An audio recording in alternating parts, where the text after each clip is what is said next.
ananipa simu tochi, naanza kuwachomoa watu wengine, sema situation sijajua, sema mimi mwenyewe nimekulipuka, tunasikia vup, gari imepaa, kupaa gari ipo chini. Naitwa Alfred Makarebera Lyson, mganga mfawidhi hospitali ya rufaa mkoa wa Iringa. Asubuhi ya leo tumepokea kuna ajali imetokea ya gari linalotoka Zimbabwe katika eneo la Mseke. Watu tuliowapokea mpaka sasa ni watu 13. Kati yao 13 wanawake ni 3, wanaume ni 10. Na katika hao watu 13, 3 ndio wako serious.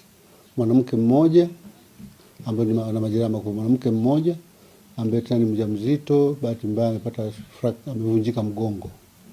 Alafu wawili, mmoja amevunjika mbavu na anatoa damu kwenye kifua ndani kwa ndani.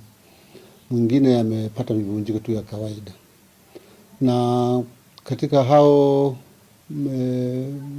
majeruhi 3 kama nilivyosema, mmoja mwanamke, wawili ndio wanaume. Tuna vifo viwili, wote ni wanaume. Mmoja amejulikana, mmoja hajulikani. Mmoja amekufa kutoka kwenye lori, alikuwa dereva, na mwingine kutoka kwenye basi, alikuwa dereva vile vile.